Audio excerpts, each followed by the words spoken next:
अदिति अभी भी लक्की की ओर देख रही थी। भूमिका ने अदिति का ध्यान लक्की के ऊपर से हटाते हुए अपनी ओर खींचा और बोली, कहाँ देख रही हो? इसी बीच भूमिका का मोबाइल बज उठा। अचानक से उसका गुस्सा शांत हुआ और उसने अपने बैग से अपना मोबाइल निकाला। जैसे ही भूमिका ने अपनी स्क्रीन पर वो नंबर देखा तो वो और भी ज्यादा परेशान हो गई। वो अपनी जगह से खड़ी हुई और फोन उठाकर आगे जाते हुए बोली, अरे हाँ दीदी। अरे दीदी, जब फैमिली को आपकी एज की वजह से इतना प्रेशर फील नहीं हो रहा तो फिर आप अपने आप के ऊपर इतना बर्डन क्यों ले रही हो? हाँ, आपको हर टाइम इन चीजों के बारे में सोचकर इतना परेशान नहीं होना चाहिए। आप मजे से जाओ, कहीं बाहर घूम के आओ और आप मुझे फोन तभी करना जब आपकी जीवन में ना प्रॉब्लम जैसी कोई प्रॉब्लम आए। ठीक है, भूमिका ने कहा और फोन काट दिया। उसकी चेहरे पर उसका तनाव साफ दिख रहा था और उसी तनाव के साथ वो फिर से अदिति के पास आकर बैठ गई थी। क्या हो गया? अदिति ने भूमिका की घुटने पर हाथ रखते हुए कहा, अरे कुछ नहीं यार, वही मेरी पंजाब वाली कजिन। तुम्हें मालूम है ना, वो मुझसे बड़ी है। अब उसकी पढ़ाई भी पूरी हो चुकी है, लेकिन वो कहीं पर जॉब नहीं कर रही है और फैमिली उससे कह रही है कि या तो कोई जॉब कर ले या फिर शादी कर ले। भूमिका का चेहरा ये बात कहते ही लटक गया था। हाँ, तो इसमें इतनी टेंशन वाली क्या बात है? तुम्हारी कजिन तो काफी सुंदर है और इंटेलिजेंट भी तो है। शादी तो उसकी कभी भी हो जाएगी। अभी अगर वो चाहे तो उसे कहीं जॉब कर लेनी चाहिए। अदिति ने मुस्कुराते हुए कहा, अरे वो दिक्कत नहीं है यार, उसे अभी भी शादी करने में थोड़ी ना कोई दिक्कत है। वो चाहे तो आज ही शादी कर ले। लेकिन एक तो मुझे ये समझ नहीं आता कि लोग शादी का इतना प्रेशर क्यों बनाते हैं। अब वो शादी करने को तो रेडी है, लेकिन वो ये देखना चाहती है कि मैं किससे शादी करती हूं। अब तुमने तो उसके फोटोज देखे हैं ना, वो सुंदर है, लेकिन इतनी भी कोई खास नहीं है कि कोई बड़ी कंपनी का मालिक उसका हाथ थाम ले। भूमिका ने कहा और फिर आगे की बात कहने में उसने लक्की को घूरा और बोली, अब यार वो ऐसे फटीचर से तो शादी कर नहीं सकती ना। जैसे उसने ये बात कही, बाहर किसी कार के हॉर्न बजने की आवाज आई। वो हॉर्न 2 बार बजा था। भूमिका ने कोर्ट के बाहर लगी जाली के पार देखा तो वहां एक काले रंग की गाड़ी खड़ी थी और उसमें से एक बॉडी बिल्डर दिखने वाला लड़का बाहर निकल आया था। ईशान, तू? भूमिका ने उत्साहित होते हुए कहा। फिर वो अपनी जगह पर खड़ी हुई और ईशान की ओर हाथ हिलाते हुए उसकी ओर दौड़ पड़ी। जैसे ही भूमिका के मुंह से बाकी लड़कियों ने उसका नाम सुना, वो सब भी ईशान की गाड़ी के पीछे दौड़ गई। अरे कैप्टन, तुमने ये गाड़ी कब खरीद ली? अरे ये तो ऑडी J4 है। ईशान की बास्केटबॉल टीम के एक साथी ने उसकी गाड़ी पर हाथ फेरते हुए कहा। ईशान ने काला चश्मा लगाया हुआ था। उसने सिर्फ उसके साथी की तरफ देखा और बिना कुछ कहे सिर्फ अपनी गर्दन को हाँ में हिला दी। ईशान भाई तो तब से कार चला रहे हैं जब से वो 2nd ईयर में थे। वैसे ईशान भाई, ये कितने की पड़ी? एक लड़की ने पूछा। ईशान ने इस सवाल पर अपना चश्मा उतारा और बोला, ये कोई ज्यादा महंगी नहीं है, सब कुछ मिलाकर बस 56 लाख। मैं तो इसे सिर्फ तब तक ही चलाऊंगा जब तक यूनिवर्सिटी में पढ़ रहा हूं। यहां से निकलते ही मैं इससे भी ऊंची वाली एक गाड़ी खरीदूंगा। उधर भूमिका और उसकी टीम की बाकी लड़कियां भी ईशान के पीछे पागलों की तरह भागने लगी थीं। तो अदिति और लक्की ने सोचा कि उन्हें भी जाकर देखना चाहिए कि वहां ऐसा आखिर हो क्या रहा था। दोनों साथ में उठे और दरवाजे से बाहर आने लगे। कौन है ये? अदिति ने लक्की से पूछा। ये ईशान है, यहां की बास्केटबॉल टीम का कैप्टन। काफी अमीर परिवार से है, विक्रांत से 10 गुना ज्यादा टर्नओवर होगा इसके पिता की कंपनी का। लक्की ने ईशान की ओर देखते हुए अदिति से कहा, ईशान, हमें एक बार अपनी नई गाड़ी में जरा राजौरी गार्डन तक तो घुमाकर लाओ, हम भी तो इसमें बैठकर दिल्ली देखें। भूमिका ने खिसियाकर मुस्कुराते हुए ईशान से कहा। उसकी आंखों में ईशान को देखते ही चमक आ गई थी और वो ललचाई नजरों से उसे घूरे जा रही थी। इधर ईशान का जलवा ऐसा था कि उसकी टीम के एक खिलाड़ी ने अपनी जेब से सिगरेट निकालकर ईशान के लिए जला दी थी और फिर उसे थमा दी। ईशान ने उसमें से एक पफ लिया और भूमिका की ओर देखते हुए बोला, कोई दिक्कत नहीं है, चलो अभी घुमाकर लाते हैं तुम्हें राजौरी गार्डन। ईशान ने कहा और भूमिका की ओर देखकर मुस्कुराने लगा। जैसे ही भूमिका ने उसके मुंह से ये बात सुनी, उसे शर्म सी आ गई और उसके गाल मारे शर्म के सेब जैसे लाल हो गए। उसे देखकर ईशान को भी हंसी आ गई थी। उसने अपने सिगरेट से एक और पफ लिया और भूमिका को इस तरह से शर्माते हुए देखने लगा। भले ही ईशान को अपने पिता से यह कार खरीदवाने में काफी वक्त लगा था, लेकिन वो जानता था कि उसे इतना वक्त भूमिका को इसमें घुमाने में नहीं लगने वाला था। ईशान उन लड़कों में से नहीं था जो लड़कियों को सिर्फ घुमाकर ही छोड़ देता था। लड़की चाहे भूमिका हो या कोई और, उसे उसके साथ आगे बढ़ने में कोई गुरेज नहीं था। इधर भूमिका ने उसकी गाड़ी की फ्रंट सीट का दरवाजा खोला और गाड़ी की मखमली सीट पर बैठ गई। उसने पीछे की सीट पर अपनी उन दो सहेलियों को बैठा लिया था जिनसे उसे कोई खतरा नहीं था। अब वो यही सोच रही थी कि आखिर तीसरा जन कौन हो जिसे पीछे की सीट पर बैठाया जाए। इतने में उसने देखा कि विक्रांत भी वहीं पर खड़ा था। उसने भूमिका और ईशान की ओर मुस्कुराते हुए देखा और बोला, कैप्टन, आप ऐसे ऐसे अकेले ड्राइव पर जा रहे हो तो फिर हम लोग क्या करेंगे? यह गलत बात है। चीयर लीडर टीम यहां है तो बास्केटबॉल वाली टीम भी यहीं पर है ना। नई गाड़ी की पार्टी तो बनती है। क्यों ना हम आज दोनों टीमों का साथ में गेट टुगेदर कर लें। अच्छा, ऐसा करते हैं कि तुम लोग दिल्ली दरबार पहुंचो, ऑर्डर कर दो। मैं इन लोगों को थोड़ा इधर उधर घुमा कर लाता हूं और फिर हम लोग साथ में डिनर करते हैं।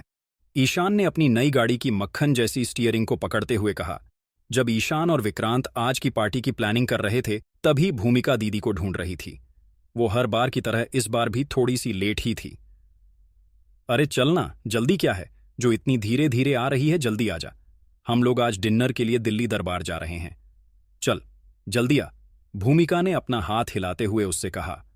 अदिति भूमिका का इशारा देखते हुए कार की ओर बढ़ने लगी थी। रुको, लक्की को भी बुला के लाती हूं, अदिति ने लक्की की ओर देखते हुए कहा। उन सब लोगों से थोड़ा सा दूरी पर और दूरी बनाकर ही खड़ा था। अदिति साफ देख पा रही थी कि लक्की इन सब लोगों से अलग था, बहुत ही अलग। अगर ये सब तेल थे तो लक्की पानी। लक्की हमारे साथ चलने की सोच भी नहीं सकता। बहन, तुझे पता है दिल्ली दरबार में पर पर्सन क्या चार्जेस है? अगर उसे पैसा देना पड़ा ना तो उसे वहीं पर हार्ट अटैक आ जाएगा। भूमिका ने लक्की के ऊपर फफ्ती कसते हुए कहा। हाँ, जिन जगहों पर बैठकर हम लोग खाते हैं ना, उसने वो जगह ना अपनी जिंदगी में कभी देखी नहीं होगी। एक और लड़की ने कहा। और तुम उसके कपड़े तो देखो, उसके साथ साथ चलने में तो हमें भी शर्म आ जाएगी। इसलिए बेटर यही है कि तुम उसे यहीं से टाटा बाय बाय कर लो और हमारे साथ चलो।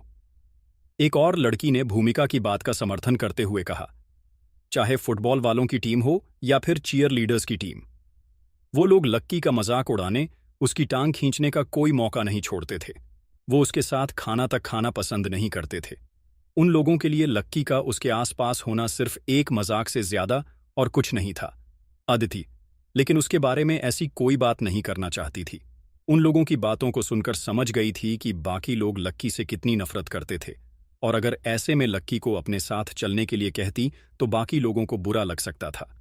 लक्की खुद भी अपनी वजह से उनका मन खराब नहीं करना चाहता था। वो देख पा रहा था कि अदिति उसे अपने साथ ले जाना चाहती थी, लेकिन उन दोनों के बीच में ढेर सारे लोग खड़े थे जिन्हें नजरअंदाज नहीं किया जा सकता था। इसलिए अदिति गाड़ी में बैठ गई, लेकिन लक्की वहीं खड़ा रह गया।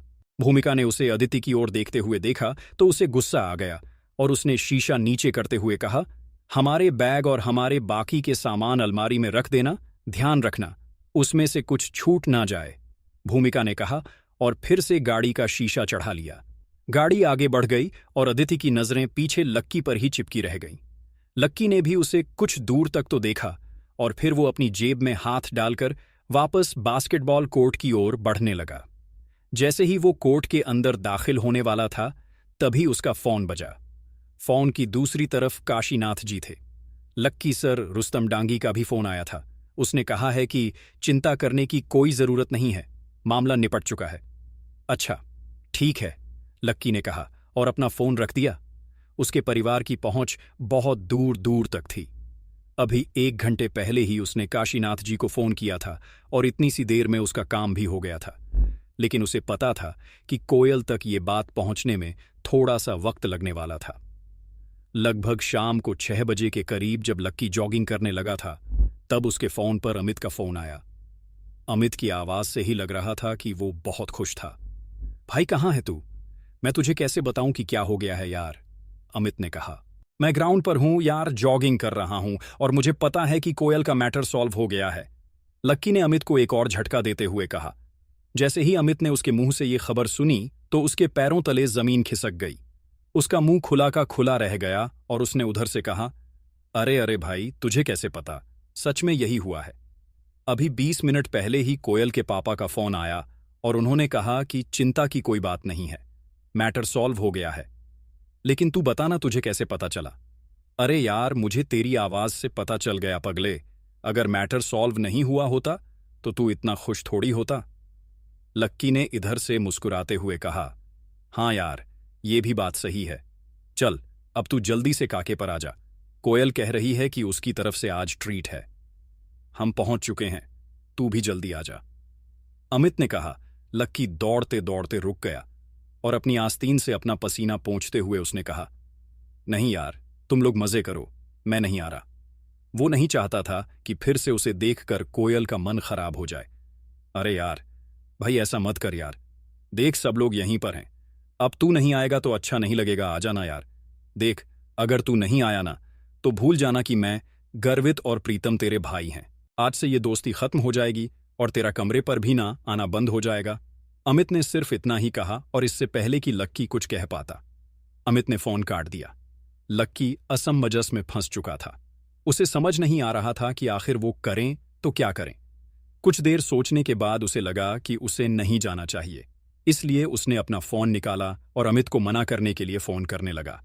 लेकिन अमित ने उसका फोन काट दिया और थोड़ी देर बाद उसकी फोन पर मैसेज आया जिसमें अमित ने लिखा, कोई बहाना नहीं चलेगा भाई, तुझे आना ही पड़ेगा। जैसे ही लक्की ने उसका ये मैसेज पढ़ा तो वो और भी ज्यादा मुसीबत में फंस गया। लक्की मैदान में खड़ा खड़ा इन्हीं ख्वाबों फंसा हुआ था कि आखिर कोयल से मिलने के लिए और उसकी खुशी में शामिल होने के लिए उसे जाना चाहिए या नहीं। हालांकि उसकी खुश होने के पीछे का कारण खुद लक्की ही था, लेकिन वो अपने मुंह से ये सब नहीं बताना चाहता था। उसने एक बार और अपना मोबाइल फोन देखा।